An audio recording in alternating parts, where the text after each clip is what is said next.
आज हम अध्यात्म के बहुत ही महत्वपूर्ण विषय पर बातचीत करेंगे। विषय है आंतरिक प्रकाश कैसे आत्मबल, स्थिरता और सुरक्षा प्रदान करता है। मेरे सतगुरु कहते थे कि जो व्यक्ति सच्चाई के साथ आध्यात्मिक रास्ते पर चलता है वह गरीब नहीं रहता, उसके दुख मिट जाते हैं और समाज में उसको इज्जत भी मिलती है।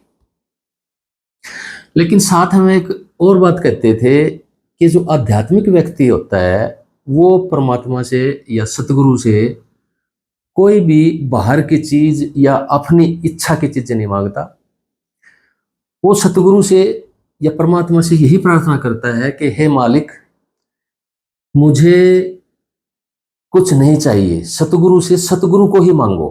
उसमें सारी बरकत हर तरह की अपने आप ही सिमट कर आ जाती है। तो वे कहते थे कि किसान जब खेती करता है, फसल बोता है, तो उसके दिमाग में एक चीज होती है कि मेरी फसल में इतनी पैदावार हो। वो पैदावार के साथ जो भूसा है, जैसे गेहूं की खेती करता है तो वो सोचता है कि मुझे 20 क्विंटल गेहूं की पैदावार हो, तो 20 क्विंटल भूसा उसके साथ अपने आप ही आ जाता है। उसकी इच्छा करने की या मांगने की जरूरत नहीं होती है। फिर कहते थे कि जो पतिव्रता औरत होती है वो परमात्मा से अपने पति का जीवन मांगती है, उसके सुख मांगती है, उसके साथ उसको सारे सुख, सांसारिक सुख स्वयं ही मिल जाते हैं।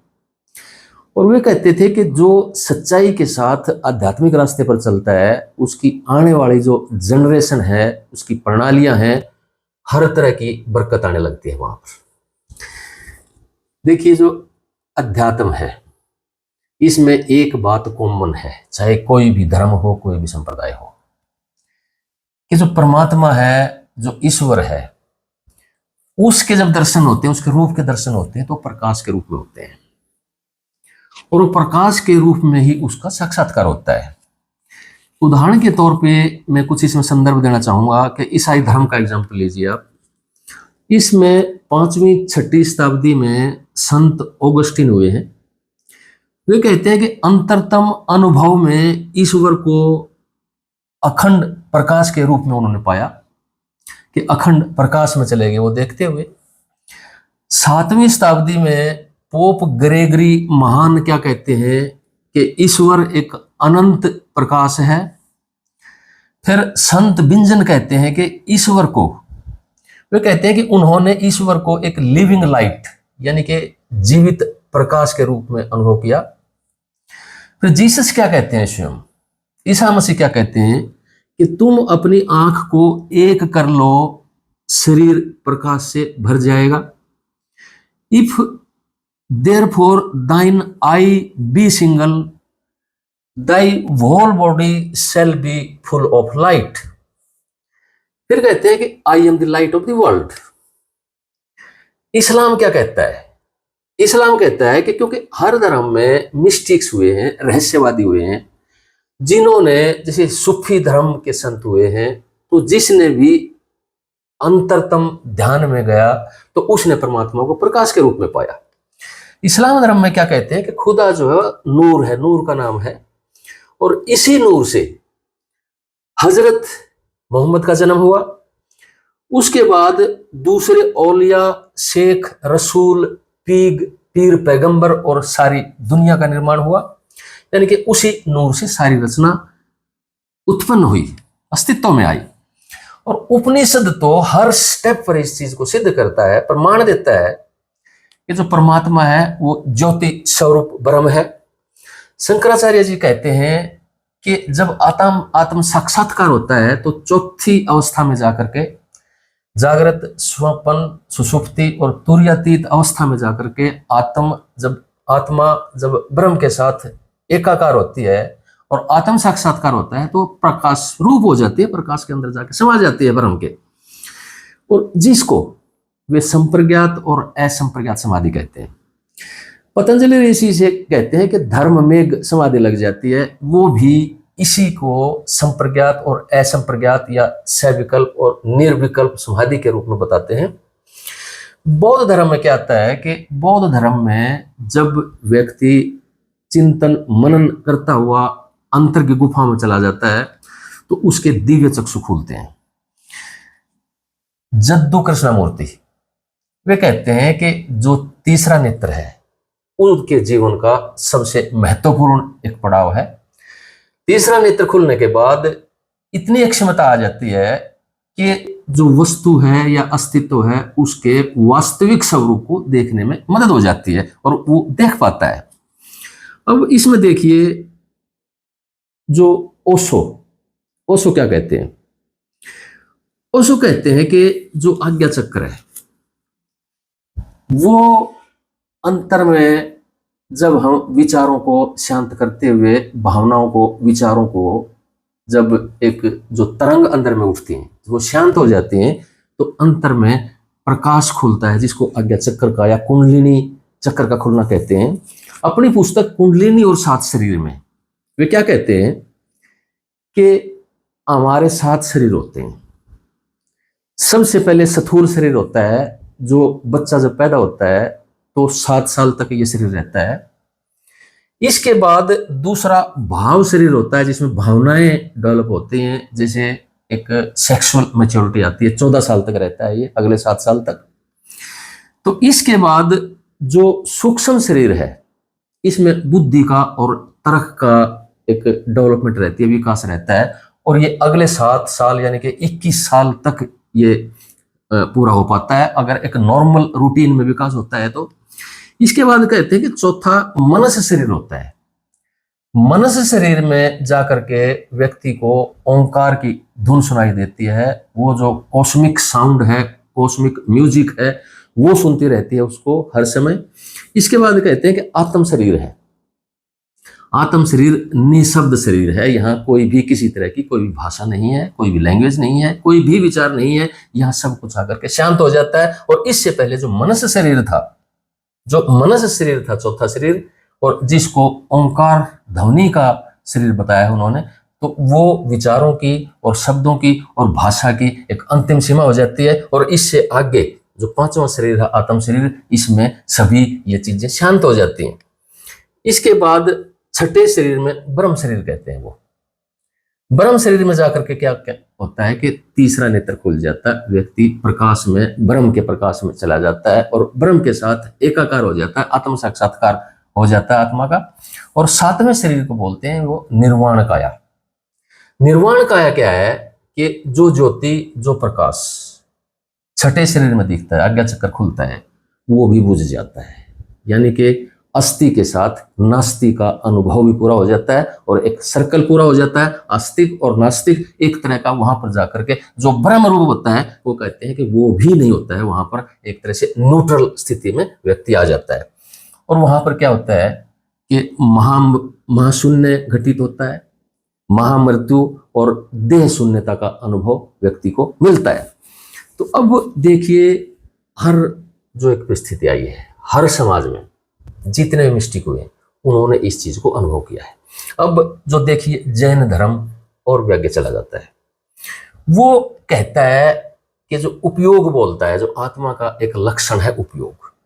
उपयोग का मतलब है जो आत्मा की ऊर्जा प्रकट रूप में आ जाती है, जब सारी जो अंदर की चेतना में शांति उतर जाती है तो आत्मा का जो रूप उभर के आता है वो उपयोग के रूप में आता है और उसको परम ज्योति बोलते हैं। वो उस परम ज्योति के आने के बाद जो एक अंदर का जो मिक्सचर है, एक आत्मा जो चेतना है वो अलग हो जाती है, पदार्थ अलग हो जाते हैं, पदार्थ अलग गिर जाते हैं।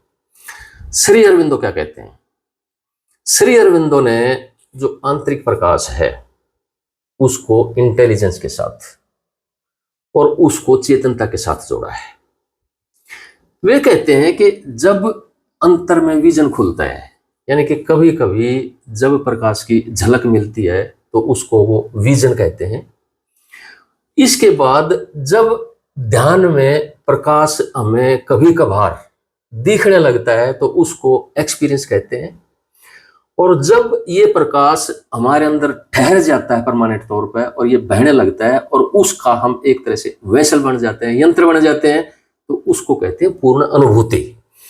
तो ये स्थितियां सारी की सारी ये बताती हैं कि जितने भी मिस्टिक्स हुए हैं, अंतर में गए हैं, उन्हें प्रकाश के रूप में परमात्मा के, चाहे वो उसे परमात्मा कहें, चाहे सेल्फ कहें या शून्यता कहें, उसमें से होकर गुजरना पड़ता है। अब साइंस क्या कहती है? साइंस कहती है कि जो भी हमारा जीवन है प्रकाश से ही उतर कर आया, प्रकाश से ही उसका निर्माण हुआ है और उसी से ये मेंटेन रहता है। जब प्रकाश की अनुपस्थिति हो जाती है तो इसका डिजोल्व हो जाता है, ये जो सृष्टि है ये खत्म हो जाती है, डिजोल्व हो जाती है। तो किस तरह से आया ये? इसमें साइंस कहती है कि शुरू में जब सृष्टि की उत्पत्ति हुई तो वो बिग बैंग से हुई। बिग बैंग क्या है कि ये जब सारी सृष्टि जब एक ऐसी अवस्था में आ जाती है कि एक बिंदु पर जाकर के समा जाती है, यही अध्यात्म कहता है। अध्यात्म कहता है कि नाद बिंदु बोलता है, और ये नाद बिंदु, इसके अंदर सारी सृष्टि का बीज मौजूद रहता है। और जब हम तीसरे नेत्र पर ध्यान करते हैं तो ये नाद बिंदु ही खुलता है। इसी से जो आवाज है, बिग बैंग है, जो स्फोट है, विस्फोट है। क्योंकि व्याकरण दर्शन में पाणिनि ऋषि ने और पतंजलि ऋषि ने और भरतहरि ने जो व्याख्या की है व्याकरण दर्शन में, उसमें यही की है कि जब सृष्टि होती है शब्द ब्रह्म के रूप में एनर्जी का विस्फोट होता है, जिसको उन्होंने सफोट बोला है, और वहां से आगे प्रकाश की उत्पत्ति होती है। उस प्रकाश से नीचे की सारी रचना, इसको वाणी कहा उन्होंने। जो शक्ति, जैसे शंकराचार्य जी ने या वेदांत ने उसको माया कहा है, उन्होंने परावाणी कहा है। वो परावाणी नीचे आकर के परा पश्यंती, पश्य का मतलब होता है देखना, यानी कि प्रकाश के रूप में प्रकट हो जाती है। मध्यमा और बेखरी, बेखरी का मतलब होता है अंतर में आकर के, लास्ट में आकर के, जो सृष्टि के लास्ट क्रम में आती है तो बेखबर हो जाती है और आकर के इस पदार्थ में, जड़ पदार्थ में आकर के और शरीर में वो सो जाती है। इस तरह से 4 अवस्थाएं बताई गई हैं। तो इसमें क्या कहती है साइंस? वो कहती है कि जब बिग बैंग हुआ तो महाविस्फोट हुआ।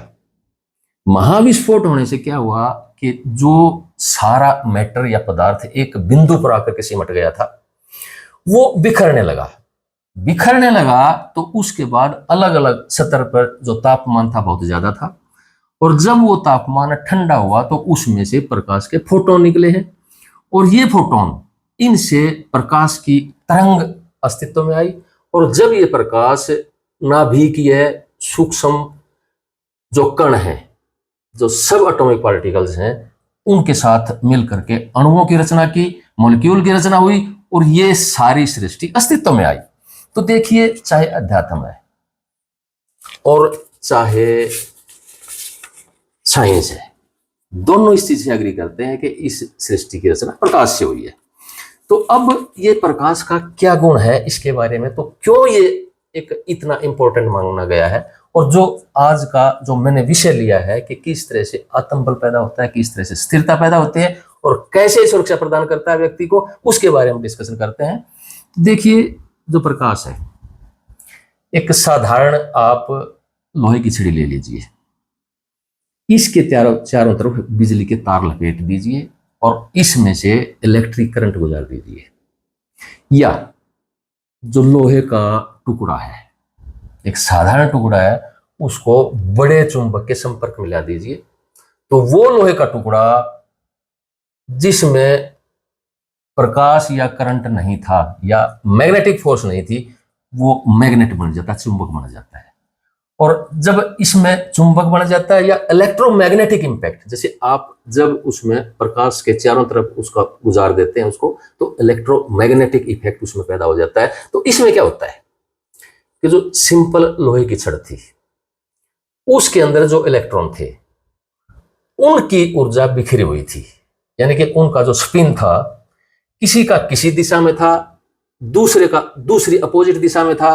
इसलिए वो इलेक्ट्रॉन अपने उस एटम की जो ऊर्जा है उसको काट रहे थे स्वयं ही। और जब इन इलेक्ट्रॉन्स की ऊर्जा एक दिशा में बढ़ने लग जाती है तो वो चुंबक बन जाता है, यानी कि जब उसमें सिस्टम में आ जाती है तो यही ध्यान करता है। ध्यान में क्या होता है कि जब हम लगातार फोकस करते हैं एक पॉइंट के ऊपर, जो नाद बिंदु है उसके ऊपर लगातार जब फोकस करते हैं तो उसकी गहराई में जाते चले जाते हैं, तो उसमें क्या होता है कि अस्तित्व में अंदर जाकर के हमारी जो बाहर की चेतना है वो घूमती हुई वहां समाने लग जाती है और वहां जाकर के उसकी घनता हो जाती है। घनता होने से उसमें ग्रेविटी बढ़ जाती है, आयाम जिस भी आयाम में वो मौजूद है, तो उसमें एक एक एक जो उसका जो इम्पैक्ट है वो बढ़ जाता है। अब दूसरा में इसका क्या हो सकता है उदाहरण, देखिए जो प्रकाश है उसका क्या गुण है। इस जो स्थूल जगत में जो संसार हमें दिखाई देता है, जो फिनोमिनल वर्ल्ड है, इसमें एक ही चीज भार रहित है, जिसमें कोई भार नहीं है, मास नहीं है, वो है प्रकाश। इसमें एक ही चीज है जिसकी गति स्थिर रहती है। जब वो वैक्यूम में ट्रेवल करती है तो उसकी गति 3 लाख किलोमीटर प्रति सेकंड होती है। तीसरा क्या है कि एक ही चीज है इस स्थूल संसार में जो सबसे तेज चलती है, और वो प्रकाश है। ये प्रकाश जब वातावरण में आता है, और जब वातावरण में क्या होता है कि हवा के कण मौजूद होते हैं, या पानी के अंदर से गुजरता है, उसमें पानी के कण मॉलिक्यूल मौजूद होते हैं, या ग्लास शीशे के अंदर से गुजरता है, तो इसकी गति धीमी पड़ जाती है। जिस तरह से कहते हैं कि आत्मा जब संसार में आती है तो मन और माया के जब साथ उलझ जाती है, तो ये इसकी जो ताकत है वो कम हो जाती है। जिस तरह से प्रकाश जब कणों से टकराता है दूसरे माध्यम में आकर के, उसकी जो ऊर्जा बिखर जाती है और वो कमजोर हो जाता है। तो इसी तरह से जो आत्मा है प्रकाश रूप है, इसका कोई भार नहीं हो सकता है। तो इस तरह से इसकी जो प्रकाश का गुण है, जब प्रकाश अंतर में आता है तो इसके गुण स्वतः ही व्यक्ति के अंदर उतरने लग जाते हैं। और ये जो 3 गुण मैंने बताए, भार रहित होना, स्पीड स्थिर होना, और इस स्थूल रचना में सबसे तेज वस्तु होना, तो ये इस चीज को सिद्ध करते हैं कि जैसे जैसे हम प्रकाश के कांटेक्ट में आएंगे, या जैसे जैसे प्रकाश हमारे अंदर स्थिर होता चला जाएगा, तो जो एक आत्म बल है वो बढ़ता चला जाएगा, और स्थिरता व्यक्ति की बढ़ती चली जाएगी, क्योंकि सबसे स्थिर वस्तु यही है इस संसार की। और इसके साथ साथ जो ताकत है, जो एक सर्कल है, साइकिल है, जो ऑरा है, वो भी व्यक्ति का बढ़ता चला जाता है। तो अब देखिए इसमें जैन धर्म क्या कहता है। जैन धर्म बोलता है इसको उपयोग, यानी कि आत्मा का एक लक्षण।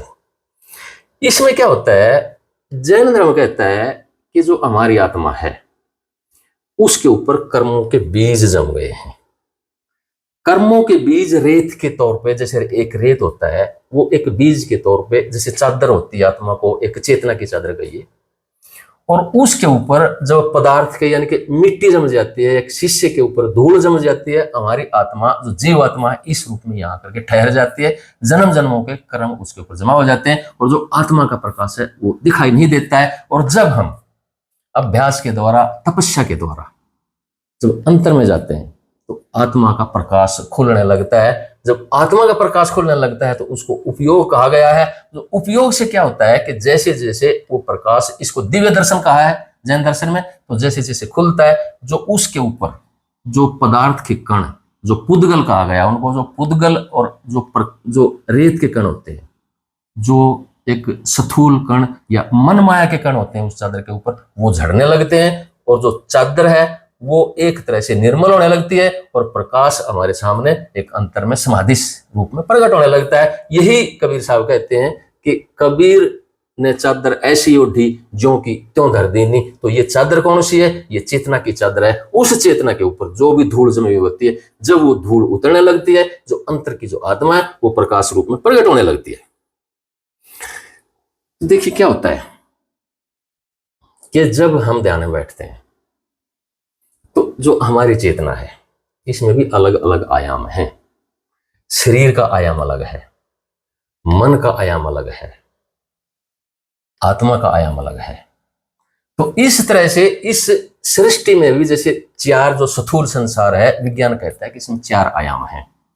लेकिन विज्ञान यह भी कहता है कि जब हम इन आयाम से बाहर जाने लगते हैं, यानी कि पदार्थ की ऊर्जा जब इनसे बाहर जाने लगती है, उदाहरण के तौर पर जब ब्लैक होल में जाने लगती है, सारी सृष्टि उसके अंदर जाकर के समाने लगती है, तो ब्लैक होल के अंदर जो स्थूल रचना के जो सिस्टम है, जो आयाम है, जो स्पेस टाइम है, वो टूटने लगता है। वो जो नियम है भंग होने लगते हैं, वहां अलग तरह के नियम आ जाते हैं। इसी तरह से जिस टाइम पे छोटे लेवल पे, क्वांटम स्तर पे, यानी कि जो सब एटॉमिक पार्टिकल हैं, जैसे इलेक्ट्रॉन, प्रोटॉन, न्यूट्रॉन आ गए।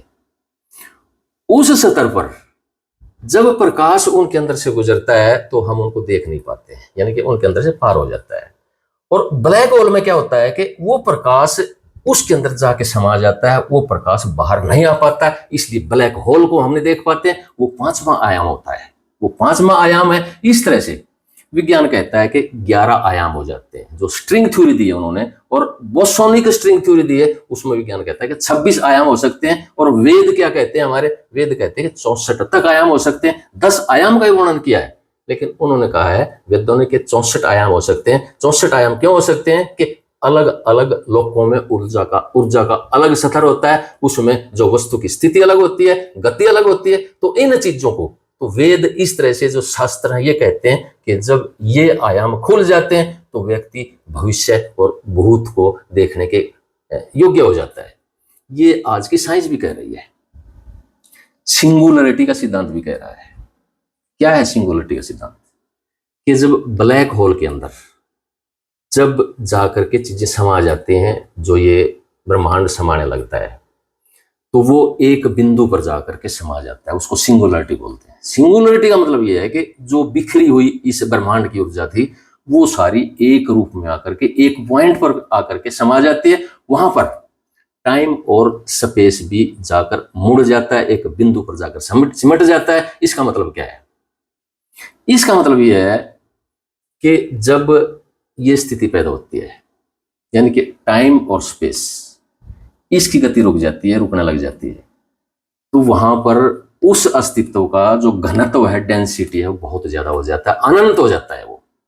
इसके साथ साथ जो उसकी ग्रेविटी है, जो उसकी खींचने की ताकत है, ग्रेविटेशनल फोर्स है, ग्रेविटी होती है, जो अनंत पर पहुंच जाती है। यानी कि ज्यों ही अंतर में गहराई की तरफ व्यक्ति जाता है, या ये संसार या ब्रह्मांड जाता है, तो वहां पर जो एक अलग तरह के आयाम आ जाते हैं और अलग तरह के रूल आ जाते हैं। और लेकिन वहां पर जाकर के, अंतर में जाकर के, यही स्थिति जो ब्रह्मांड की है, ऋषियों ने कहा है कि यही हमारी सुषुप्ति में भी घटित होती है। सुषुप्ति में क्या होता है? सुषुप्ति में जाकर भी टाइम और स्पेस कम होने लगता है। समय और स्पेस की, जब आदमी की मृत्यु हो जाती है, तो समय की, टाइम की और स्पेस सीमाओं से बाहर चला जाता है।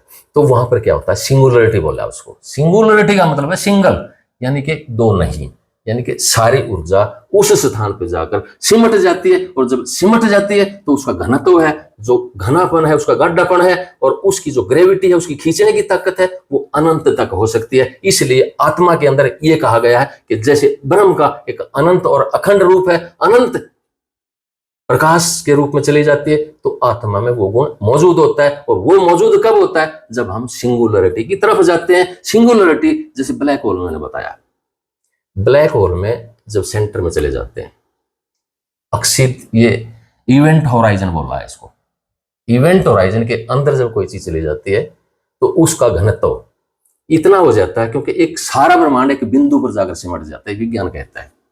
इसमें जो स्टीफन हॉकिंग है, उन्होंने इसके ऊपर, और इससे पहले जो अनेक वैज्ञानिक हुए, उन्होंने काफी काम किया। तो उन्होंने बताया कि जो सिंगुलरिटी होती है, वहां पर जो केंद्र बिंदु होता है, जो इवेंट होराइजन के अंदर का जो मैटर होता है, उसके अंदर इस सारी सृष्टि का बीज मौजूद रहता है। उदाहरण के तौर पर कोई अस्तित्व, जैसे एक पेन है मेरे पास, या कोई दूसरी चीज है, ये कहते हैं कि इनके सिग्नेचर वहां मौजूद रहते हैं।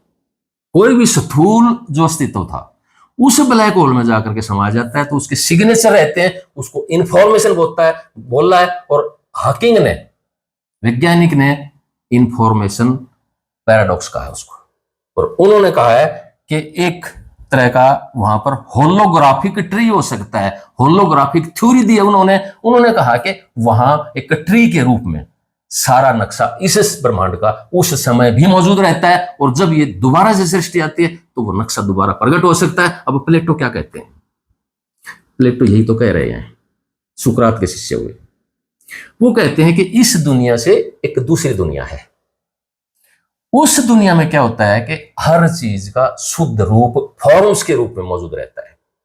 उदाहरण के तौर पे गाय है, गाय का जो शुद्ध रूप है या एक कुर्सी है, कुर्सी का शुद्ध रूप है, वहां पर मौजूद रहता है। यानी कि उसकी गाय है, जैसे गाय के 4 पैर हैं और इस तरह का उसका बनावट होती है, तो शुद्ध रूप में मौजूद रहती है। लेकिन जब इस सृष्टि में गाय का जन्म होता है तो विभिन्न रूपों में प्रकट हो जाती है, वो इनकम्प्लीट फॉर्म हो जाती है, वो अलग अलग प्रजातियों में आ जाती है, अलग अलग रंगों में आ जाती है। तो इस तरह से अलग अलग रूप में वो प्रकट होती है, लेकिन अपने शुद्ध रूप में जब चली जाती है तो वो कहते थे प्लेटो कि जो आत्मा का गुण है, जो आत्मिक क्षेत्र है, उसमें हर चीज सूक्ष्म रूप से, शुद्ध रूप से उसमें मौजूद है, और उसमें जो गुडनेस है, परमात्मा को गुडनेस कहा, अच्छाई कहा उसने, तो वो भी अपने रूप में प्रेजेंट रहती है। जो न्याय है, जो जस्टिस है, वो भी अपने रूप में वहां शुद्ध रूप में मौजूद रहता है। यहां पर आकर के स्थिति के अनुसार, सापेक्षता के अनुसार, रिलेटिविटी के अनुसार उनके रूप बदलते चले जाते हैं।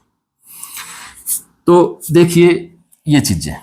तो आगे क्या कहते हैं कि जो हॉकिंग हैं वो कहते हैं कि ये जो आपकी सिंगुलरिटी है, यानी कि केंद्र में ब्रह्मांड चला जाता है, या आदमी सुषुप्ति में केंद्र में एक पॉइंट पर जाकर सिमट जाता है, तो सुषुप्ति में भी इसी तरह से हमारे जीवन के भविष्य काल के, आने वाले टाइम के, आने वाले कल के और पिछले बीज सूक्ष्म रूप में मौजूद रहते हैं। तो विज्ञान अध्यात्म यही कहता है कि ध्यान में जाकर के ये बीज एक तरह से जड़ जाते हैं, इनका साक्षात्कार नहीं हो पाता है और कर्म कट जाते हैं हमारे। तो इस तरह से उसको मुक्ति या निर्वाण की जो चीज कही है उन्होंने। तो क्या कहते हैं फिर हॉकिंग जी? वो कहते हैं कि एक ट्री की तरह है ये होलोग्राफिक, ये सृष्टि। जैसे उदाहरण देते हैं डार्विन का। वो डार्विन ने क्या किया कि खोज करते करते जो उत्पत्ति है उसका रहस्य जानते जानते वो पीछे गए हैं, टाइम के साथ पीछे जाते चले गए। आदमी की जो खोपड़ी मिली, आदमी का जो अस्थिपिंजर मिला, फिर पशुओं का मिला, पक्षियों का मिला, या जो भी मिलते चले गए वो आरंभ में चले जाते हैं कि आरंभ में यहां से सृष्टि की उत्पत्ति हुई है।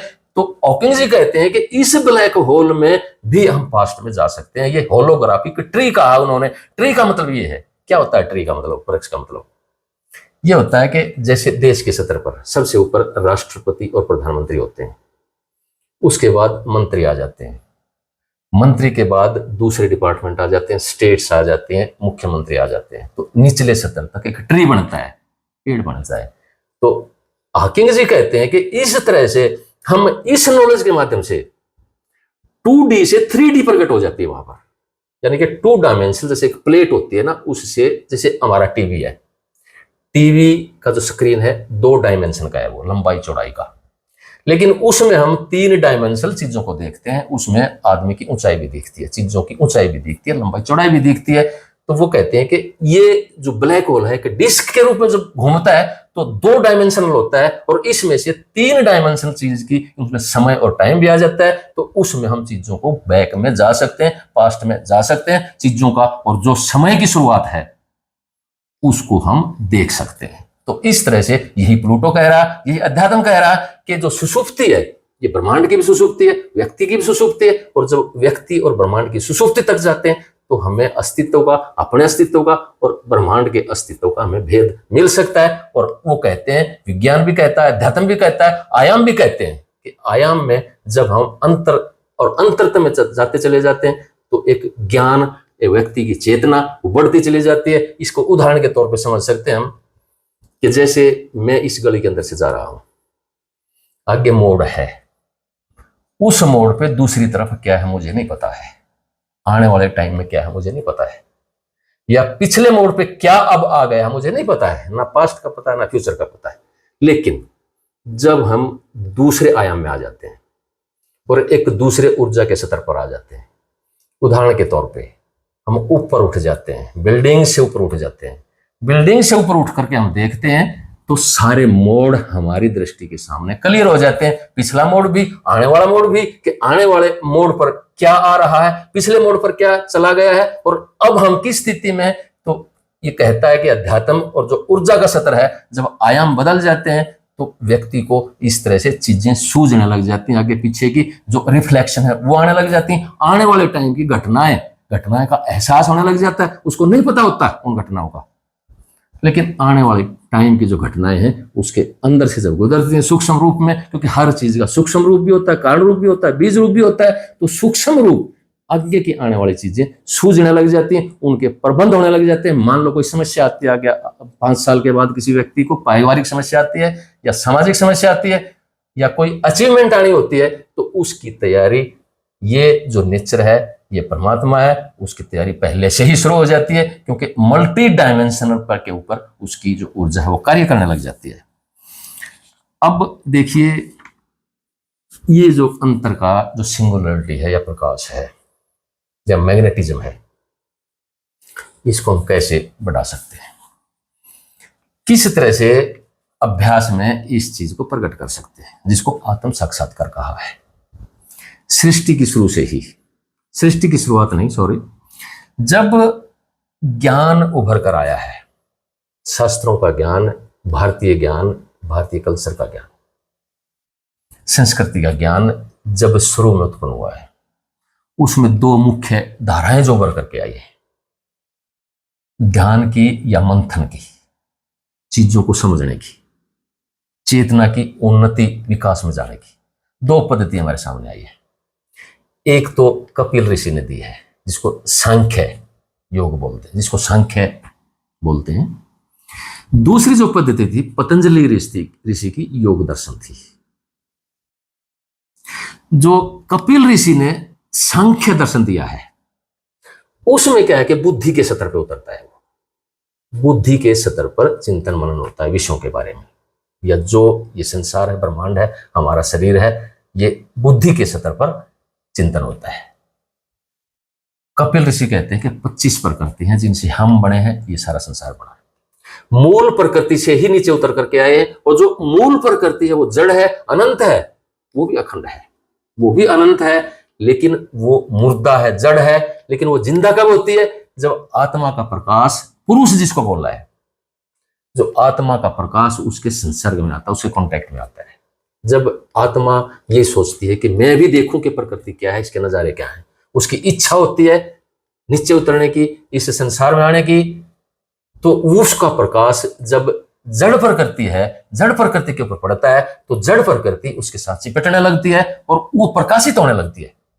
उसका अपना प्रकाश नहीं है, तो उसमें सत, रज और तम 3 गुणों की उत्पत्ति होने लगती है। वहां से अच्छाई के और बुराई के गुण प्रकट होने लग जाते हैं, और ये सृष्टि की शुरुआत हो जाती है, हमारे शरीर की बनावट शुरू हो जाती है। तो इसमें सबसे पहला मूल प्रकृति से कौन सा जो तत्व प्रकट हुआ, 25 प्रकृति बताते हैं, 25 तत्व बताते हैं, वो सबसे पहला प्रकटीकरण बुद्धि का हुआ है। महत तत्व बोल रहे हैं उसको, विशाल सत्र पे महत तत्व। महत तत्व के बाद अहंकार की उत्पत्ति हुई है। अहंकार का मतलब क्या है कि सारी चीजें आकार में आने लग गई हैं, इंडिविजुअलिटी में आने लग गई है। इसलिए अहंकार वो नहीं है कि जो मैं कहता हूं धन का अहंकार हो गया, मुझे किसी चीज का अहंकार हो गया, ये नहीं है अहंकार। ये अहंकार का शुद्ध रूप ये है कि जब व्यक्ति अपने को इस परमात्मा से या इस सृष्टि से, इस पूर्ण ऊर्जा से, कॉस्मिक ऊर्जा से स्वयं को अलग समझने लग जाता है कि मैं अलग हूं, ये चीजें अलग है, ब्रह्मांड अलग है और यूनिवर्सल ऊर्जा अलग है, इसको ही अहंकार कहा गया है।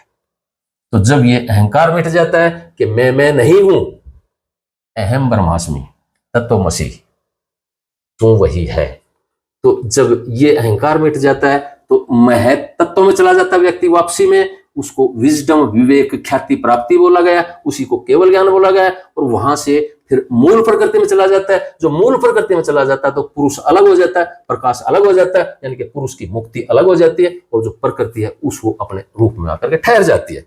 तो इन्होंने, कपिल ऋषि ने जो रास्ता दिया वो बुद्धि के थ्रू दिया। इसके बाद जो दूसरी धारा थी, जो दूसरा दर्शन था, वो इसी का व्यावहारिक दर्शन था, जिसको योग दर्शन कहते हैं, पतंजलि ऋषि द्वारा दिया गया।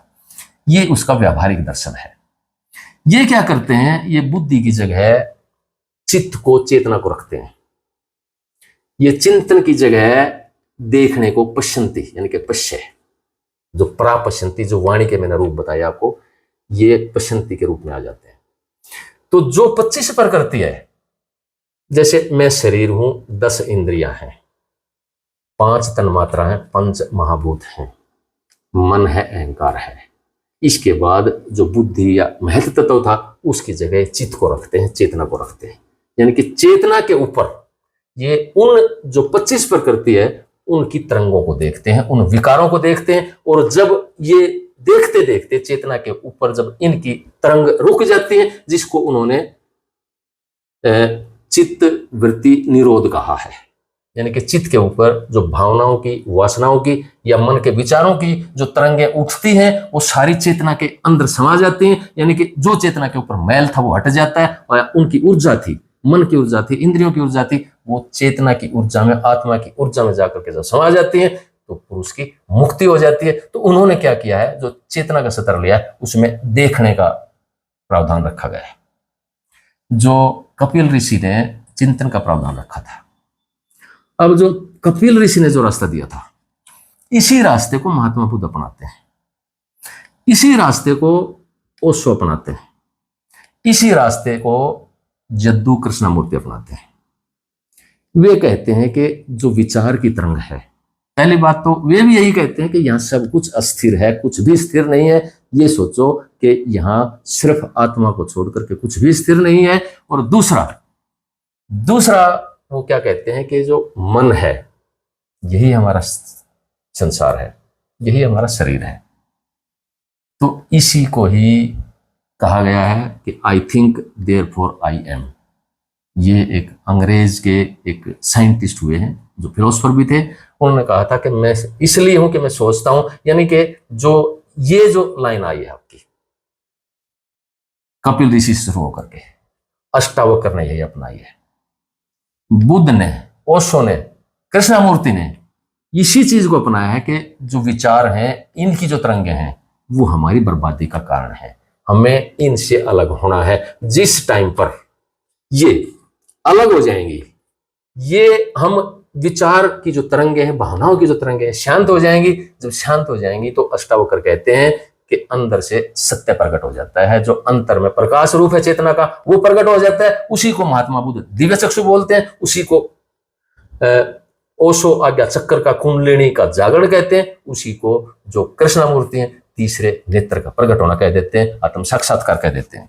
अब देखिए क्या है इसमें। महात्मा बुद्ध का एक हृदय सूत्र है जो पूरे बौद्ध दर्शन को एक लाइन में दर्शा देता है, कंक्लूड कर देता है। वो क्या है? हृदय मंत्र, हर्ट मंत्र भी बोलते हैं इसको।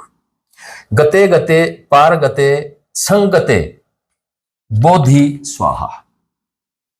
इसका क्या मतलब है कि ये कहते हैं, जो भी मैंने बताया आपको, जो विचार के सत्र पर ध्यान करते हैं, चिंतन मनन करते हैं, तो वो कहते हैं कि विचारों को हटाओ मत, उनको फॉलो करो, उनको देखो ये कहां से आए हैं, ये क्या कहते हैं, देख करके उनको थकाओ, उनको बाहर करो। जैसे कोई भावना है, भावना उसके अंदर जाओ, काम भावना है, उसको भोग करके उसमें साक्षी भाव रखो, और साक्षी भाव होने के बाद देखो कि ये वेस्ट है, ये मैं नहीं हूं, ये मेरा गुण नहीं है, आत्मा का गुण नहीं है। तो वो कहते हैं कि इनको देखते हुए आप आगे जाओ। तो महात्मा बुद्ध क्या कहते हैं कि गते गते पार गते संगते बोधि स्वाहा। वो कहते हैं कि जो भी चीज सामने आती है, चिंतन मनन आता है, क्योंकि महात्मा बुद्ध अंदर आत्मा परमात्मा की बात नहीं करते हैं। वो कहते हैं कि अंदर जाकर के आप उलझ जाएंगे, क्योंकि मानसिक संसार इतना बड़ा है, जो एक कल्पनाओं का संसार इतना बड़ा है कि वहां जाकर के आदमी उलझ जाता है, कुछ का कुछ सामने प्रकट होने लग जाता है। तो वो कहते हैं कि सबसे पहले अपनी भावनाओं को, अपने विचारों को नजदीकी से देखो, उनकी जड़ों तक जाओ और उनको तब वहां से हटाओ जब सारी तरंगें मन के ऊपर से दूर हो जाएंगी, भावनाओं की भी और विचारों की भी, तो अंदर से परम सत्य प्रकट होता है, प्रकाश रूप में प्रकट होता है, जिसको तीसरा नेत्र या आज्ञा चक्र या कुंडलिनी शक्ति का जागरण कहा है। तो क्या कहते हैं महात्मा बुद्ध? वो कहते हैं गते गते जाओ जाओ, गते जाओ जाओ, गते गते पार जाओ, जाओ जाओ पार जाओ, पूरी तरह से पार जाओ। संगते, संगते का मतलब पूरी तरह से पार जाओ। बोधि स्वाहा, बोधि का मतलब बुद्धत्व को प्राप्त करो। जब आपके सामने दिव्य चक्षु खुल जाते हैं, तीसरा नेत्र खुल जाता है, तो बुद्धत्व की तरफ व्यक्ति चला जाता है। फिर कहते हैं उसको भी भूल जाओ, ये भी रास्ते का पड़ाव है। जैसे ओशो ने कहा कि प्रकाश को भी भूल जाओ, और आगे जाकर के महाअंधकार आ जाता है उनके सातवें शरीर में। उसी को निर्वाण कहा उन्होंने। अस्थि के साथ नास्ति का अनुभव आ जाता है। तो उसमें कहते हैं ना आत्मा रहती है ना परमात्मा रहती है। जैसे गहरी नींद में जब आप चले जाते हैं तो वहां ना आत्मा का अस्तित्व ना परमात्मा का अस्तित्व है, केवल एक गहराई है, केवल एक एनर्जी है, केवल एक ऊर्जा है जो हमें ताजगी देती है। वहां से जाकर के हम मन की और शरीर की ताजगी लेकर के लौटते हैं और आगे का कार्य करते हैं। तो वो कहते हैं कि बुद्धत्व प्राप्त हो जाता है, वहां पर एनलाइटन्ड वन हो जाता है। एनलाइटन्ड वन का क्या मतलब है कि जो एनलाइटन हुआ है, यानी कि जो प्रकाशित हुआ है, जो दिव्य चक्षु प्राप्त हुए हैं, जो आज्ञा चक्र खुला है, उसके बाद वो बुझ जाता है, अंधकार आ जाता है, नास्तिक अनुभव आ जाता है। तो उसको एनलाइटन्ड वन कहा गया है। ये नहीं कहा गया जो एनलाइटन है, ये कहा गया एनलाइटन्ड वन जो प्रकाशित हुआ था लेकिन अब बुझ जाता है। तो महात्मा बुद्ध से किसी ने प्रश्न किया कि क्या होता है निर्वाण में, क्या होता है मुक्ति में, तो इस तरह के प्रश्न वो अटेंड नहीं करते थे, लेकिन फिर भी उन्होंने क्या कहा कि जो दिया जलता है ये लगातार अकेली बाती नहीं जलती है, इसके नीचे कर्मों के बीज होते हैं, जो तेल के रूप में होता है, जो दीपक के रूप में होता है। वो जो तेल होता है वो बूंद बूंद जड़ती चली जाती है उसमें, जो कर्म होते हैं वो जलते चले जाते हैं उसमें। और जब तक हमारे कर्म रहते हैं तब तक जन्म मरण रहता है, तब तक वो ज्योति जलती रहती है। लेकिन जब ज्योति बुझ जाती है तो शून्यता का अनुभव आ जाता है। तो शून्य कब आता है कि जब सारे विचार, सारी भावनाएं हमारी जल जाती हैं, बुझ जाती हैं, हट जाती हैं। तो वो कहते हैं कि जब ज्योति बुझ जाती है तो आप पूछेंगे कि ज्योति कहां गई।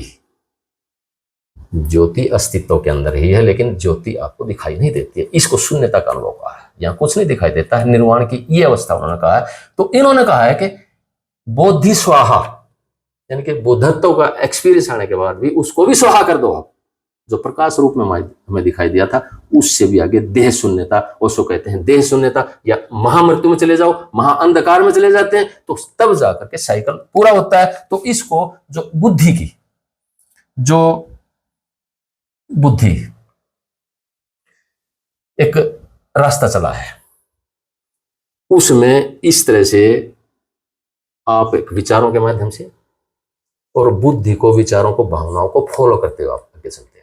तो वो जब शांत हो जाते हैं तो आत्मा का जो परम रूप है, परम सत्य प्रकट हो जाता है। और परम सत्य की उसकी अंतिम मंजिल क्या बताई गई है, वो तीसरा नेत्र बताया गया है।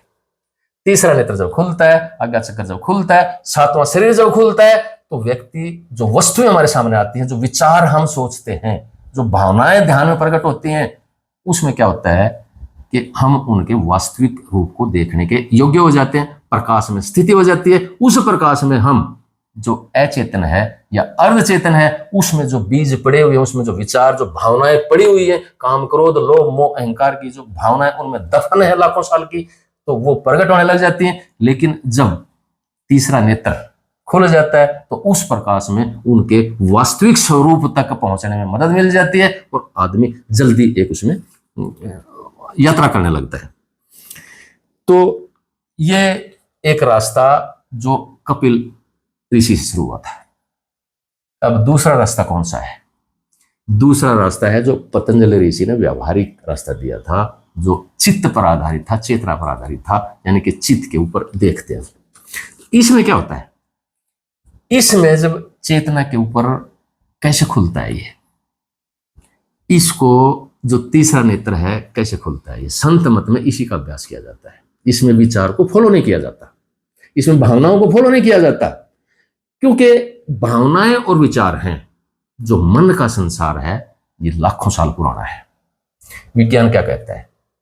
विज्ञान कहता है कि हजारों लाखों साल से जब जीवन इस पृथ्वी पर या इस सृष्टि में आया है तो वो उन्नत होता हुआ आया है, उसका इवोल्यूशन हुआ है, विकास हुआ है, और अब उसके अंतिम विकास की कड़ी में मनुष्य का जन्म हुआ है।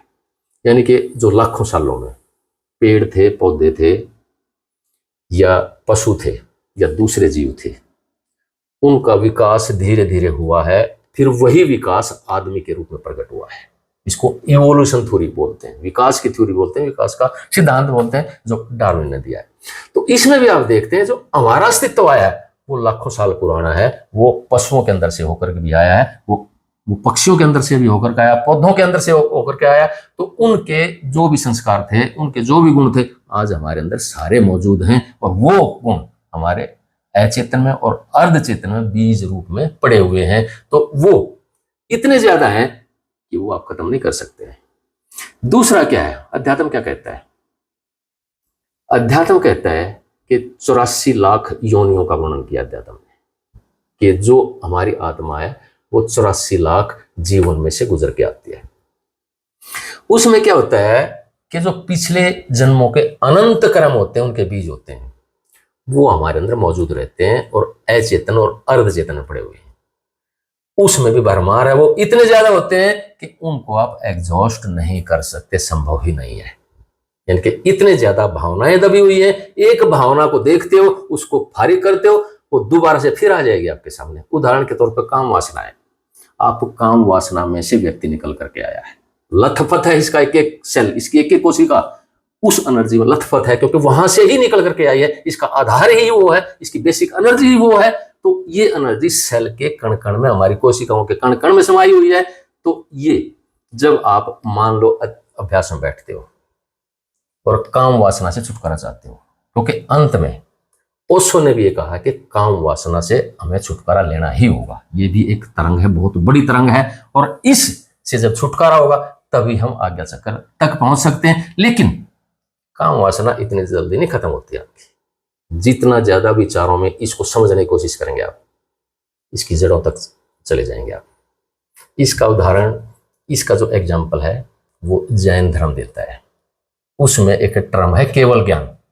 केवल ज्ञान में क्या होता है कि हम मान लो इस पेन के बारे में सोचने लग जाते हैं, तो इसके बारे में सोचते हैं कि ये पेन नहीं है जो दिखाई दे रहा है। जैसे हम दही को देखते हैं, दही नहीं, हम सूक्ष्म जीवाणु का शरीर है, लैक्टोबैसिलस का शरीर है। इसी तरह से इसमें जब हम जीवाणुओं के अंदर जाते हैं तो उनकी अलग संसार खुल जाता है। इसी तरह से पेन है, पेन अणु परमाणु से बना है, तो आपका जो चिंतन है उसके अणु परमाणु तक जाएगा। अणु परमाणु तक जाएगा तो ब्रह्मांड के पूरे अस्तित्व तक जाएगा, वो पूरे ब्रह्मांड तक जाएगा, क्योंकि अणु परमाणुओं से ही सारी सृष्टि बनी हुई है। तो वो जो एक पेन का विचार हमारे अंदर आया था, जो काम का, क्रोध का जो विचार आया था, जब उसकी जड़ों तक हम जाने की कोशिश करेंगे तो पूरा ब्रह्मांड खुल जाएगा आपका। आप विचारों के समुद्र में जाकर खड़े हो जाएंगे। आप नहीं देखते हैं क्या, ओशो समुद्र में खड़े हुए विचारों के, जद्दू मूर्ति विचारों के समुद्र के अंदर खड़े हुए। अब विचारों के समुद्र में खड़े होकर के विचारों से छुटकारा कैसे मिल सकता है आपको? तो आप जब उसको देखते हैं, साक्षी भाव कैसे आ सकता है, वर्तमान में कैसे ठहर सकते हैं आप? क्योंकि वर्तमान, भूत और भविष्य तीनों जुड़े हुए हैं हमारे सांस के साथ भी। हमारा सांस भी जब आता है जाता है तो तीनों जुड़े हुए हैं। कोई भी स्थिति तीनों जुड़ी हुई है एक दूसरे के साथ। जैसे चारपाई होती है, चारपाई के चार पैर होते हैं, तो एक पैर को खींचते हैं तो चारों पैर खुद ही खींच के आ जाते हैं। एक चीज को खींचते हैं, विचार की एक चीज को जब आप सोचते हैं, उसके ऊपर फोकस करते हैं, तो दूसरे विचारों के साथ जुड़ती चली जाती है, क्योंकि पूरा ब्रह्मांड एक दूसरे के साथ जुड़ा हुआ है। इसको जैन धर्म में केवल ज्ञान कहा गया। तो केवल ज्ञान जब वो ज्ञान है जब जो मुनि होते हैं उनको पाता है, जो पूरे संसार में उनका ज्ञान पूर्ण हो जाता है, कोई दूसरा अल्टरनेट नहीं रहता है, विकल्प नहीं रहता है, वो निर्विकल्प ज्ञान आ जाता है। इसको जद्दू मूर्ति चॉइसलेस अवेयरनेस कहते हैं कि वो जागरूकता आए, वो ज्ञान आए, वो संज्ञान आए, वो विजडम आए, जिसकी कोई चॉइस ना हो, केवल एक निर्विकल्प हो, जो एब्सोल्यूट हो, सिंगुलरिटी में हो। तो इसको कहा गया है। लेकिन जो हमारे अंदर बीज पड़े हुए हैं वो खत्म नहीं हो सकते इस विद्या से। मान लो सेक्स की ही बात हम सोचते चले जाते हैं तो वो जागता चला जाता है, क्योंकि ये एक ऐसी चीज है जो इस शरीर को लास्ट टाइम तक, मरते तक इसके अंदर प्रकट होती है। इसका एक ही कारण है कि इनको आप हटाओ, इनको देखो ही मत। एनवायरमेंट ऐसा क्रिएट करो, वातावरण ऐसा क्रिएट करो, चारों तरफ का खान पान ऐसा क्रिएट करो कि इनको देखने की जरूरत ही ना पड़े। देखेंगे तो इनके जो अंदर ऊर्जा है वो जागेगी आपकी, लास्ट तक जगती है। ये कहने की बात अलग है। आप एक बार भोगते हैं चीज को, दोबारा 10 दिन 5 दिन होते हैं, फिर वहीं पर आ जाते हैं, क्योंकि ये शरीर की बेसिक एनर्जी है, वाइट एनर्जी है। जबकि ओशो क्या कहते हैं, वो खुद कहते हैं कि अंत में हमें इसी को ही चेंज करना है, इस वीर्य शक्ति को ही चेंज करना है। वो तो यहां तक कह देते हैं कि जिस व्यक्ति में जितनी ज्यादा काम वासना है उसके अंदर आंतरिक प्रकाश की, अध्यात्म की उतनी ही ज्यादा संभावना है। वो कहते हैं कि इसी वीर्य को, जो अधोमुखी है, जो नीचे की तरफ इंद्रियों में बह रहा है, इसी को आपको ऊर्ध्वमुखी करना है। जब ऊपर की तरफ इसकी गति शुरू हो जाती है, ये प्रकाश रूप में, अध्यात्म के रूप में प्रकट हो जाता है। तो लेकिन तरीका अलग है। विचारों को फॉलो करके, विचारों को फोकस करके आप उसको कंसंट्रेट कर रहे हैं, उसको घनीभूत कर रहे हैं, उसकी ग्रेविटी बढ़ा रहे हैं आप, तो उसमें आप उससे छुटकारा नहीं पा सकते हैं। अगर आपको उससे छुटकारा पाना है तो उसको रिप्लेस कर दीजिए आप। जैसे क्रोध का आपने हटाना है तो करुणा दे दीजिए, लालच को आपने हटाना है तो दान करने लिए लग जाइए। तो इस तरह से उसको दूसरा सब्स्टिट्यूट हमें देना पड़ेगा। तो चित्त का जो दूसरा रास्ता है, जो चेतना का दूसरा रास्ता है, जो ध्यान का दूसरा रास्ता है, जो संत मत का रास्ता है, सूरत शब्द योग का रास्ता है, राधा स्वामी योग का रास्ता है, उसमें क्या होता है कि इस जो विचार या भावनाएं हैं इनको रिप्लेस कर दिया जाता है। किस चीज से? प्यार से, प्रेम से, अपने इष्ट के प्रेम से।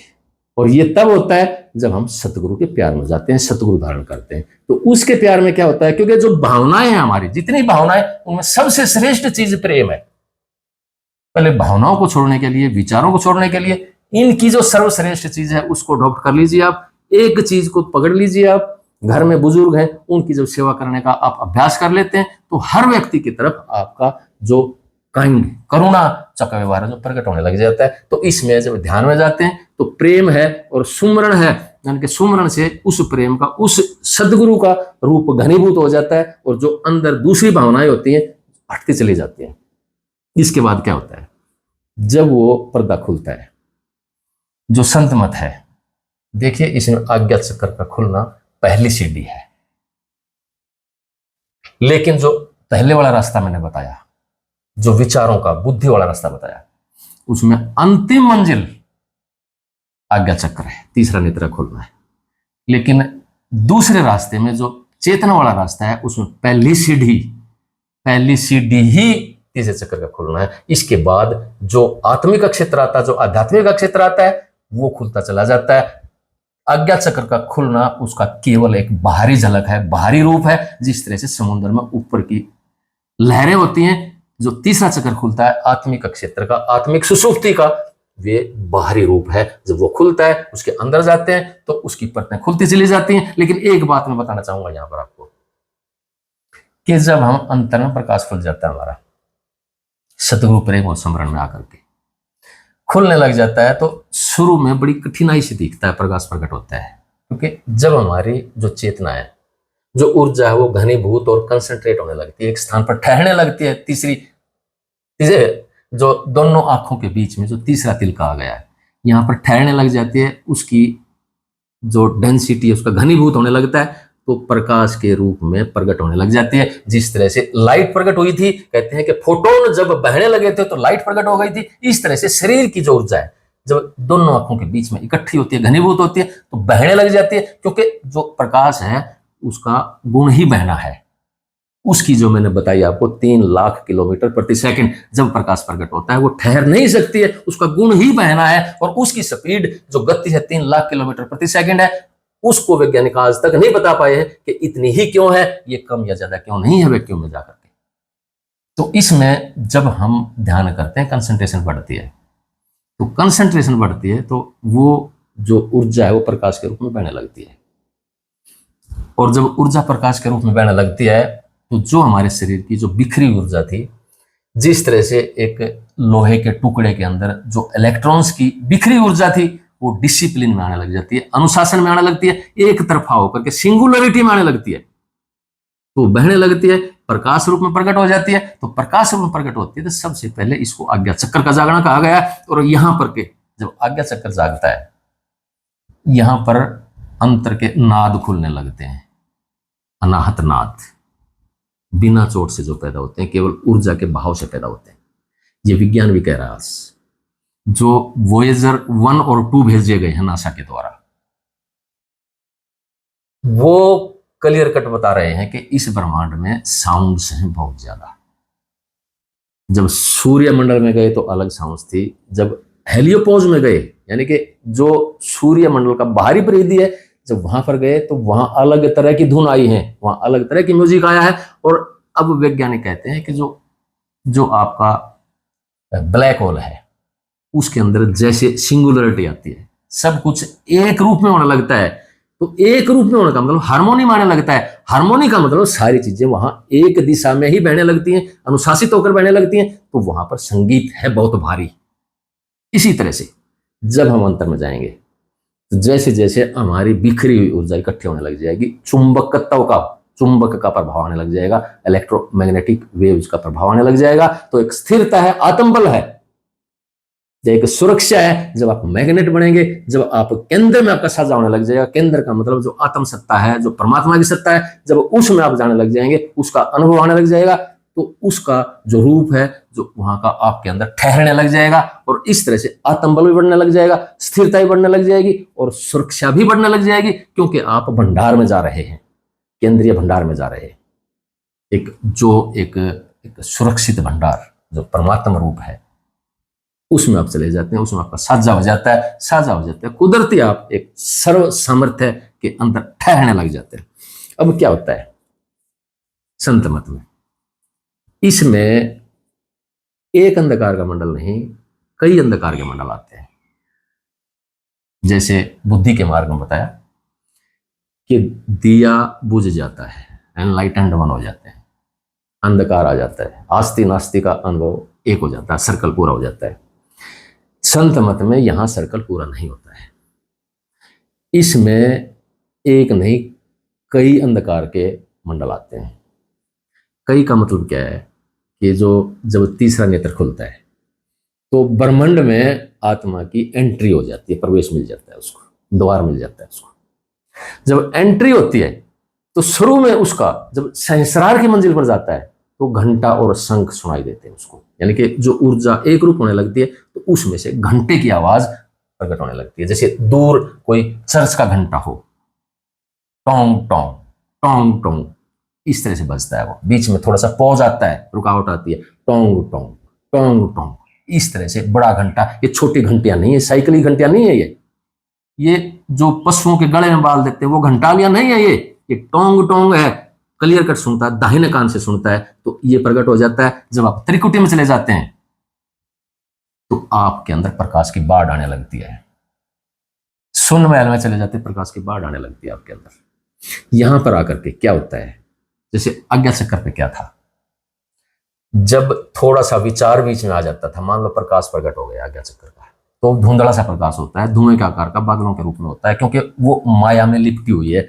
उसके ऊपर जो आत्मा है, जैसे एक लैंप जल रहा होता है, उसके ऊपर अलग अलग कपड़े लिपटे हुए होते हैं, तो मैला कपड़ा होता है पहले, उसके ऊपर जब उतरता है तो मैला उस तरह का रूप हमें दिखाई देने लगता है, उसकी काई सी फटने लगती है, तो बहने लगता है। जो कुंडलिनी होती है, जो सर्प होता है, उसके मूंद की तरह खुलने और सिकुड़ने लगता है, फैलने लगता है, सिकुड़ने लगता है, और इस तरह से बड़ा होने लगता है, छोटा होने लगता है। इसी को स्वामी विवेकानंद कहते हैं कि छोटे छोटे डॉट्स जो प्रकट होने लगते हैं, कभी वो बड़े हो जाते हैं, बड़े होते चले जाते हैं, कभी सिकुड़ जाते हैं। तो इस तरह से जब खुलता है तो, और जब उस दौरान कोई भी विचार एक सेकंड के लिए भी आ जाता है तो वो प्रकाश गायब हो जाता है आपका। क्यों गायब हो जाता है? कि आप दूसरे आयाम पर आ जाते हैं। जो आत्मा का आयाम था वो अलग है, वहां के नियम अलग हैं, हर आयाम के अलग हैं। तो इस तरह से विज्ञान भी कहता है, अध्यात्म भी कह रहा है। तो उस पे जब आप विचार करते हैं, छोटा सा विचार, यहां तक कि आप सुमरण का विचार आ गया दिमाग में, यानी कि मन के अंदर आप चले गए, तो आत्मिक क्षेत्र से नीचे आ जाएंगे आप, क्योंकि मन का क्षेत्र नीचे है, आत्मा का क्षेत्र ऊपर है। तो आप अंधकार में तुरंत आ जाएंगे और आपको दोबारा से ध्यान फोकस करना पड़ेगा, मेहनत करनी पड़ेगी, और 10, 20, 30 मिनट के लिए दोबारा वो चीज प्रकट होगी। श्री अरविंद कहते हैं जब ये झलक आने लग जाती है, उसको विजन कहा उन्होंने। और वो कहते हैं कि एक बार जब प्रकट होता है, कई दिनों तक नहीं देखता। तो जब आत्मा में तड़प उठती है, दोबारा से प्रेम उठता है उस परमात्मा के प्रति, तो फिर दोबारा झलक दे जाता है वो परमात्मा, फिर छुप जाता है। तो इस तरह से ये रास्ता आगे चलता है। और जब आप उसको देखते हैं तो मन में कोई भी विचार आता है तो आप अंधकार में चले जाते हैं, तुरंत वो धारा टूट जाती है। लेकिन जब आप त्रिकुटी से ऊपर जाने लगते हैं या सहस्रार में भी प्रकाश की बाढ़ आ जाती है, उस टाइम पे प्रकाश को देखते देखते मान लो आप विचार में चले गए, एक टाइम के लिए विचार जो प्रकाश था वो कम हो जाएगा, लेकिन खत्म नहीं होगा। वो दोबारा फिर आपका 2-3 मिनट के अंदर उसी स्पीड में फिर बहने लग जाएगा, वो फिर उसी रूप में आने लग जाएगा। और जब आप आगे चलते चले जाते हैं तो विचार आपको रोकता नहीं है। और जब आप सचखंड में आ जाते हैं तो आज जैसे मैं सोचता हूं, सोचते सोचते जब टाइम होने लगता है 2 मिनट, 4 मिनट, 8 मिनट, 10 मिनट होने लगते हैं, तो स्वयं ही विचार प्रकाश के रूप में प्रकट होने लग जाता है और थोड़ी देर के बाद पूरे शरीर में प्रकाश एक झरने की तरह बहने लग जाता है। यानी कि जो विचार जो रोकता था आरंभ में इस ध्यान को, इस प्रकाश को, बाद में मदद करने लग जाता है। क्यों मदद करने लग जाता है? कि जो विचार की या मन की जो ऊर्जा थी, जो इंद्रियों की ऊर्जा थी, वो सारी ऊर्जा एक बहुत हो, एक आकार हो जाती है और सारी ऊर्जा ऊपर के अक्षेत्र में जाकर के आत्म रूप हो जाती है, उसी में विलीन हो जाती है। जैसे गहरी निंद्रा होती है, गहरी निंद्रा के अंदर जाकर के आपके जो इंद्रियों की ऊर्जा है या मन की ऊर्जा है, वहां जाकर के गहरी निंद्रा में समा जाती है। और जब वहां समा जाती है तो वहां पर जो प्रकाश की वेवलेंथ है, टाइम और स्पेस की जो स्थिति है, वो बदल जाती है, अलग आयाम पर चले जाते हैं। तो वहां पर जाकर के वो आप एक सुषुप्ति में चले जाते हैं। तो बाहर का जो विचार का जो ऊर्जा थी, वो ऊर्जा वहां जाकर के समा जाती है, आत्मरूप हो जाती है, घनीभूत हो जाती है और प्रकाश आपका अंदर में बढ़ता चला जाता है। एक रिच सोर्स, एक झरने की तरह प्रकाश बढ़ने लगता है। जो विचार आपको आरंभ में रोकता था, वही विचार अब आपकी मदद कर रहा है। यानी कि आपको हो सकता है इतना प्रकाश बढ़ जाता है कि आपको प्रकाश से दूर जाना पड़े, आपको छोड़ना पड़े। क्यों जाना पड़े? कि जब अंदर में प्रकाश बढ़ने लगता है, जब आप अध्यात्म की शुरुआत करते हैं, जब आप आज्ञा से कर होते हैं, तो हमारी भूख भी खुलती है, ऊर्जा भी हमारे शरीर की बढ़ती है। हम ध्यान में से उठते हैं, ऐसे लगता है जैसे घोड़े की तरह से उड़ना चाहते हैं, ऊर्जा बढ़ जाती है, भूख भी बढ़ती है। लेकिन जब आप ध्यान में आगे बढ़ते हैं, प्रकाश आपका बढ़ने लग जाता है, तो शरीर से वो सहन नहीं होता है। श्री अरविंद कहते हैं कि इसकी ट्रांसफॉर्मेशन की जरूरत होती है, रूपांतरण की जरूरत होती है। ये टाइम लेती है। कुछ टाइम ऐसा होता है कि हो सकता है आपकी भूख गिरने लग जाती है। क्यों गिरने लग जाती है? जो शिथिल शरीर है, सतूल शरीर, सतूल चक्कर है, इसके जो 6 चक्कर बताए गए हैं, उनकी ऊर्जा ऊपर की तरफ खींचने लगती है, तो उनमें स्थिरता आने लगती है, वो ठंडे होने लगते हैं। वो ठंडे होने लगते हैं तो आपकी भूख कम होने लगती है। तो आप ध्यान में से उठते हैं तो हो सकता है एक वक्त ऐसा लगे, कहें कि मेरी उल्टी गिरने को हो रही है। क्यों उल्टी गिरने को हो रही है? क्योंकि शरीर से वो जो ऊर्जा उतरती है ऊपर से, वो परमात्मा ऊर्जा जो आती है, आत्मिक ऊर्जा खुलती है, तो वो नीचे के जो अंग है, जो मन के अंग है, इंद्रियों के अंग है, वो उनको सहन नहीं कर पाते हैं। तो धीरे धीरे ट्रांसफॉर्मेशन जैसे होती चली जाती है, तो आप प्रकाश के अंदर समाते चले जाते हैं। और जब आज की स्थिति में बताता हूं, तो जब मैं सोचता भी हूं तो अंदर से प्रकाश की एक झरने की तरह बहने लगता है। बिमल का उदाहरण तो ऐसा है, जो मेरी पत्नी है और आध्यात्मिक सहयोगी भी है। वो खुले आंखों प्रकाश देखती है, सेकंडों में आंखें बंद करते ही प्रकाश आ जाता है उसके सामने। क्यों आ जाता है ये? क्यों एक वेसल बन जाती है ये? क्यों एक स्रोत बन जाता है, झरना बन जाता है प्रकाश का? कि जब आप ध्यान में अंदर जाते हैं, ध्यान में अंदर जाते हैं, तो अंदर के जो प्रकाश के मंडल हैं, क्योंकि ब्रह्मांड तक हर प्रकाश के मंडल के बाद अंधकार का मंडल आता है। जैसे आज्ञा चक्र के बाद अंधकार का मंडल आया था, इसके बाद जो आपका सहस्रार का, त्रिकुटी का या शून्य का जो मंडल, प्रकाश के मंडल आते हैं, इनकी अलग अलग धुन भी हैं। इनके बाद अंधकार का मंडल होता है। यानी कि ब्रह्मांड तक जो 6 चक्कर हैं, 6 स्थूल के चक्कर हैं जो शरीर के अंदर है। जैसे सबसे नीचे मूलाधार चक्र है, फिर इंद्रिय चक्र है, नाभि चक्र, हृदय चक्र, फिर कंठ पे कंठ चक्र आ जाता, फिर आज्ञा चक्र, ये छठे आज्ञा चक्र जो तीसरे नेत्र के स्थान पर आ जाता है, और सहस्रार है जो 7वां है, वो ब्रह्मांड का पहली मंजिल है। इस तरह से जो नीचे के 6 चक्कर हैं, ब्रह्मांड में भी इसी तरह के 6 चक्कर हैं, और इन 6 चक्रों में 3 प्रकाश के मंडल हैं, 3 ही उसके बाद अंधकार के मंडल है। क्योंकि हर दिन के बाद रात्रि का आना जरूरी होता है। लेकिन ये जब ध्यान में से गुजर जाते हैं तो इनकी सारी जो दीवारें हैं फ्यूज हो जाती हैं, आपस में मिल जाती हैं। उनके अंदर जो अंधकार के मंडल थे, उनके अंदर भी प्रकाश बहने लग जाता है। यानी कि जो इंद्रियां थी, जो मन था, उनकी जो एनर्जी थी, वो भी प्रकाश रूप होकर के आत्म रूप हो जाती है। और जो बीच के बफर जोन थे, वो फ्यूज हो जाते हैं और एक अखंड प्रकाश वहां पर रहने लग जाते हैं। और सचखंड में जाकर के तो प्रकाश एक बिना सूरज उजियारा है। वो वहां कोई चांद और सूरज नहीं है। कबीर साहब वहां जाकर कहते हैं कि पलक झपकन की देरी है, सुभान कुदरत तेरी है। कि वहां फिर नानक साहब कहते हैं कि 100 चंदा उग मियां, सूरज कई हजार, इत्ता चांदन होनिया, गुरु बिन घोर अंधियार। फिर पलटू साहब क्या कहते हैं कि लागगी आग सूरत की चमक में, कि इतनी चमक हो जाती है कि जैसे आग लग जाती है। फूट गया आसमान शब्द की गमक में, कि जब शब्द प्रकट होता है तो ऐसे लगता है जैसे आसमान का मुंह, आसमान में सुराख हो गया है, फूट गया आसमान शब्द की गमक में, अरे हारे पलटू सुन समाध की खबर नहीं आपने। तो इस तरह से जब हम अंतर में जाते हैं तो सचखंड में जाकर के ये सारे जो आपके बीच के बफर जोन है, जो रुकावटें हैं, जो अंधकार के जोन है, ये फ्यूज हो जाते हैं और आदमी अखंड रूप से प्रकाश में ठहर जाता है। लेकिन जब ध्यान में जाता है तो प्रकाश भी खत्म हो जाता है और धुन भी खत्म हो जाती है, शब्द भी खत्म हो जाती है और आदमी जब समाधि रूप में चला जाता है तो वहां पर जाकर के होश और बेहोशी की अवस्था में, सुषुप्ति की अवस्था में चला जाता है कुछ टाइम के लिए। ये आध्यात्मिक सुषुप्ति है। आम सुषुप्ति से ये अलग है, जिसे मानसिक सुषुप्ति अलग है, आपकी व्यावहारिक सुषुप्ति अलग है, आध्यात्मिक सुषुप्ति अलग है। जैसे आदि शंकराचार्य जी ने इस सत्ता के 3 रूप बताए हैं, व्यावहारिक, प्रातिभाषिक और परमार्थिक। व्यावहारिक क्या होती है? जो संसार हम देखते हैं ये व्यावहारिक सत्ता है। प्रातिभाषिक सत्ता क्या है? कि कल्पना की सत्ता है, जो सपनों का संसार है, मानसिक संसार है, वो संसार है, वो सत्ता है ये। तीसरी परमार्थिक सत्ता, आत्मिक सत्ता बताते हैं, जहां आत्म साक्षात्कार हो जाता है तो जो पीछे के दोनों सत्ताएं थी वो इसमें विलीन हो जाती, उनका अस्तित्व ही नहीं रहता है। वहां जाकर के आप देखते हैं ये तो मन माया का खेल था, जो असली नहीं है, असली तो ये चीज है। यहां से ही सारी सृष्टि प्रकट होती है। जैसे ब्लैक होल का एग्जाम्पल मैंने दिया, होलोग्राफिक ट्री का एग्जाम्पल दिया कि वहां से आप भविष्य और भूत में जाने के योग्य हो सकते हैं, विज्ञान कहता है। तो इसमें भी जब आपके आयाम खुलते चले जाते तो आप उसके योग्य हो सकते हैं। तो इस तरह से ये जो 2 रास्ते मैंने आपको बताए, एक बुद्धि का रास्ता था, दूसरा चित्त का रास्ता था।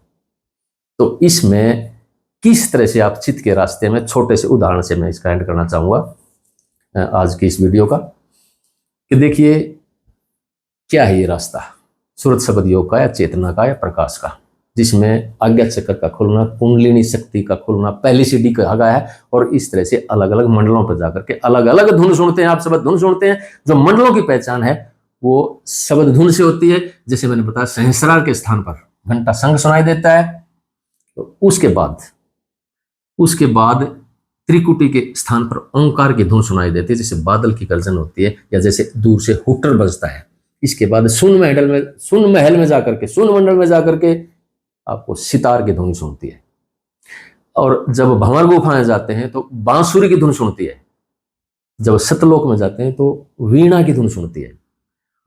अलख लोक में जाते हैं तो बीन का लहरा सुनता है अलख लोक में। जैसे सत्यलोक में वीणा की धुन सुनती है, सतलोक के बाद अलख लोक में बीन का लहरा सुनता है, और अगम लोक में राधा स्वामी धुन सुनती है।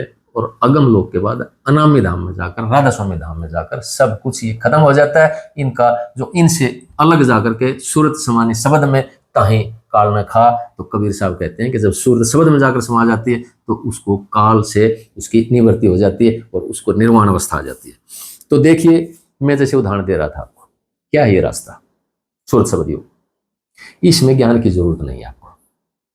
फिर आप कहेंगे जी आप इतना ज्ञान क्यों बता रहे हैं? देखिए ये ज्ञान मैंने ध्यान की एक विशेष अवस्था आने के बाद प्राप्त किया है।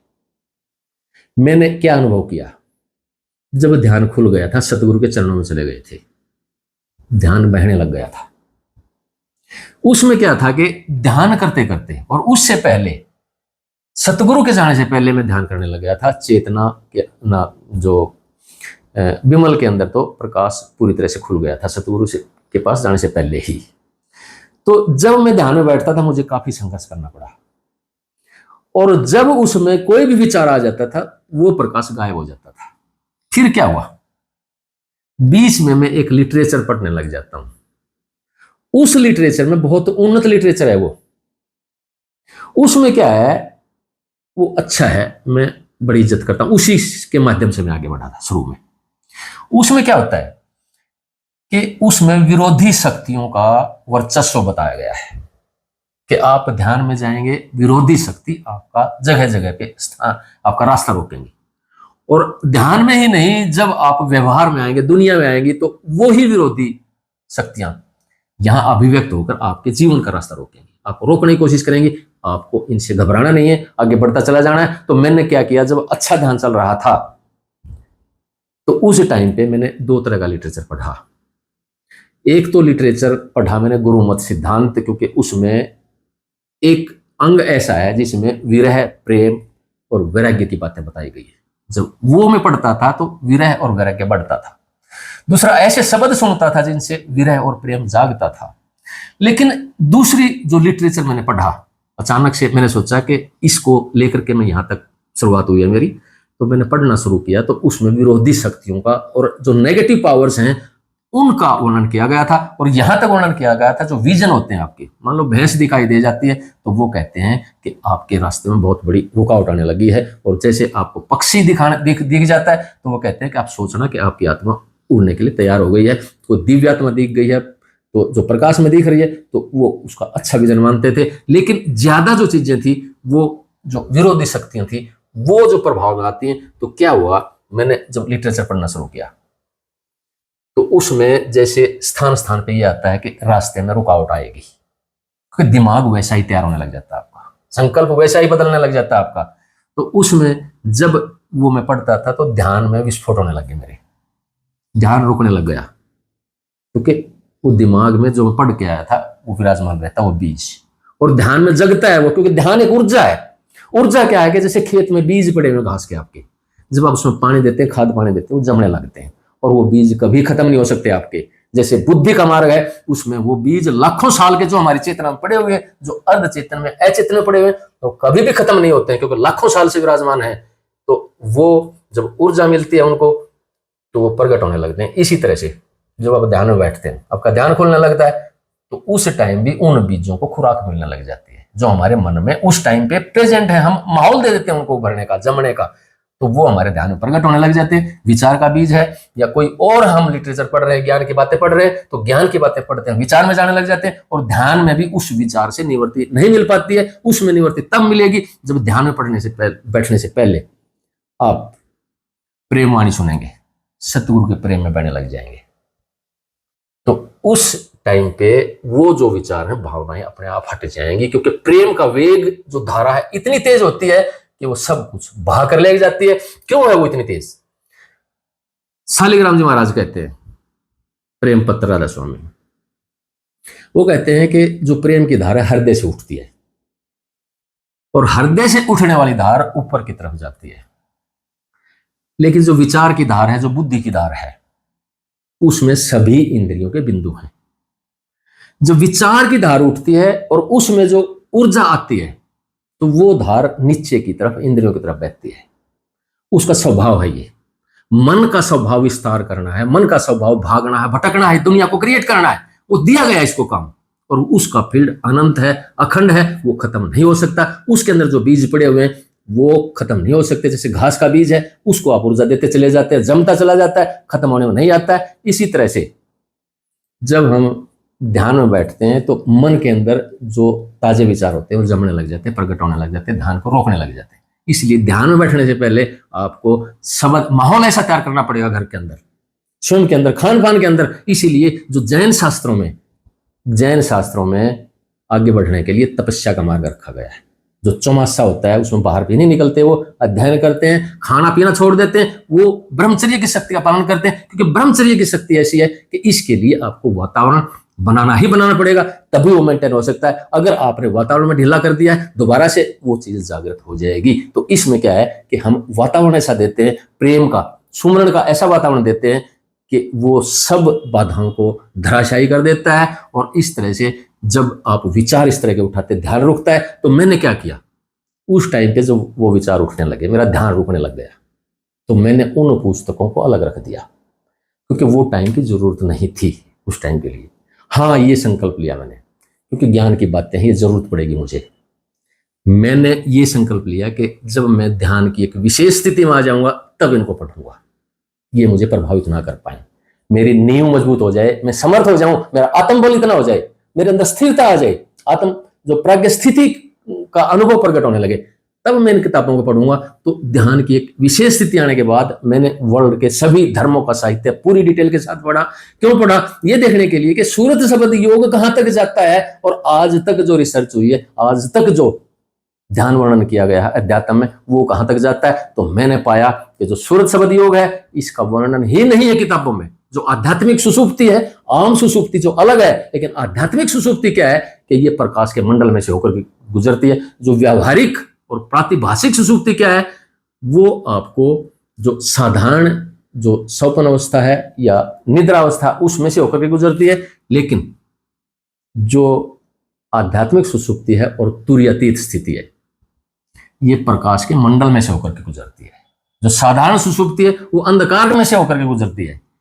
उसमें भी जब इतनी ताजगी हम लेते हैं सुषुप्ति में जाकर के, गहरी नींद में जाकर के, तो इसमें कितनी ऊर्जा मिलेगी, कितना आत्मबल मिलेगा, वो आप सोच सकते हैं कि आध्यात्मिक सुषुप्ति के अंदर जाकर के जब हम चले जाते हैं तो जो बीच के सारे मंडल हैं, जो बफर जोन है, जो अंधकार के मंडल हैं, फ्यूज हो जाते हैं। और जो आध्यात्मिक सुषुप्ति और उसकी तुर्यातीत अवस्था अलग है, जो आम सुषुप्ति है और तुर्यातीत अवस्था है वो अलग है। तो इस तरह से जो मुझे लिटरेचर में मिला वो अलग था, कहीं भी वर्णन नहीं था। हाँ, वर्णन मुझे मिला स्वामी जी महाराज और शालिग्राम जी महाराज के लिटरेचर में, या मेरे सदगुरु बताते थे। मेरे सदगुरु इसका वर्णन करते थे, वो पढ़े लिखे नहीं थे, इसलिए वो पद रूप में लिखकर चले गए। कबीर साहब ने पद रूप में लिखा, कबीर साहब ने इसका पूरा वर्णन किया। तो वहां जाकर के मुझे ये वाणियां मिली जहां पर जो आध्यात्मिक सुषुप्ति या आत्मिक मंडल है उसका पूरा वर्णन जो मुझे प्राप्त हुआ, क्योंकि एक पूरा क्षेत्र है आत्मा का, उसमें भी 6 मंडल हैं। जैसे 6 मंडल स्थूल शरीर के हैं, 6 ही ब्रह्मांड के हैं, 6 ही सचखंड के हैं। तो इसमें जो वर्णन मुझे मिला अगम लोक तक का, अनामी धाम तक का, कबीर साहब के रूप में मिला, रविदास जी के रूप में मिला, नानक जी के रूप में मिला, दादू पलटी सहजोबाई के रूप में मिला, उनकी वाणियों में मिला, और शालिग्राम जो लिखित में मुझे मिला, गद्य रूप में मुझे मिला, वो शालिग्राम जी महाराज की पुस्तकों में जो प्रेम पत्र राधा स्वामी और जुगत प्रकाश राधा स्वामी वहां पर मिला। तो वहां पर जाकर के मैंने इस चीज को जब देखा तो पाया कि वाकई जो सूरत शब्दियों का मार्ग है वो एक अनोखा मार्ग है, सबसे अलग मार्ग है। राधा स्वामी।